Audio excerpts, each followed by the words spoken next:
Hey guys, today's story is about one of the deadliest runway disasters in aviation history. Aeroflot Flight 3352 was approaching to land through heavy rain and poor visibility. Air traffic control, ATC, cleared it to land, but neither pilot knew that deadly danger was already waiting for them on the runway. To understand this story, we first need to know about one man. On October 10, 1984, a 23-year-old ground controller named Borodenko was working at Omsk Airport, USSR. He was married with a young child. He often worked night shifts, which was hard because his baby kept him awake at night. On this night too, he got no sleep before his 3 a.m. shift. This one mistake would soon turn his life into a nightmare. The next morning, October 11, 1984, a Tu-154 aircraft was preparing to take off from Krasnodar Airport. It was a 3-engine plane, able to fly long distances. A total of 170 passengers, including 16 children, boarded the flight, along with 9 crew members, 179 people in total. The captain, Boris Petrovich, was 49 years old and highly experienced, with 16,365 flight hours. The first officer, Anatoly, was 47, with 2,748 flight hours. 2 flight engineers were also in the cockpit. The flight was going from Krasnodar to Omsk, and then on to Novosibirsk. The plane took off, and everything went smoothly. It was night, and though the weather was a bit poor, it was still safe to fly. Slowly, the aircraft got closer to Omsk Airport, the same airport where Borodenko was on duty. This airport had only one runway, so it should have been closed to traffic whenever maintenance work was done. It was almost 5 a.m. The sun hadn't risen yet, and rain was making visibility very poor. Flight 3352 told ATC it was on final approach, but the controllers were worried. It had been raining for hours,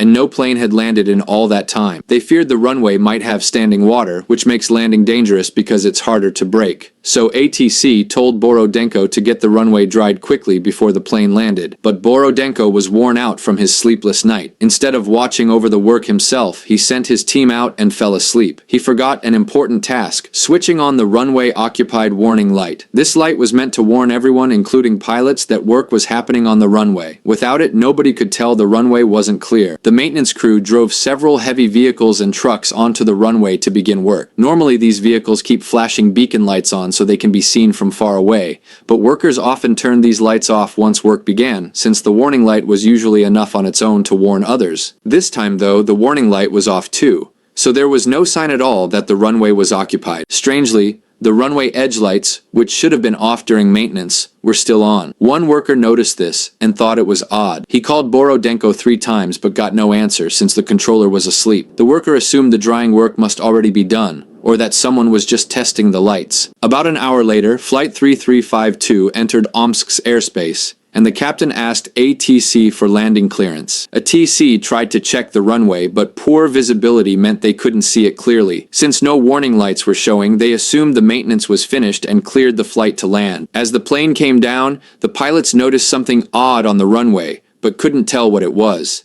The captain radioed ATC. There seems to be something on the runway. A TC looked again but still couldn't see anything clearly. They tried calling Borodenko. Again, no answer. The whole conversation between the pilots and ATC was in Russian. At one point, ATC said the word clear, but the message was too quiet to hear well. The captain took this as confirmation that the runway was clear and safe to land on. The plane touched down at almost 240 kilometers per hour. The moment its wheels hit the ground, the pilots suddenly saw clearly what was ahead. A long line of maintenance vehicles blocking the runway. The captain tried to steer away, but at that speed there was almost no time to react. The heavy aircraft crashed through one vehicle after another. The trucks were carrying nearly 7 tons of fuel. Combined with the aircraft's own fuel, the crash caused a massive fireball that covered the runway. Then something unexpected happened. The cockpit broke away from the rest of the plane and slid clear of the wreckage. This likely saved the lives of all 4 crew members inside it. They climbed out and rushed back to help the passengers,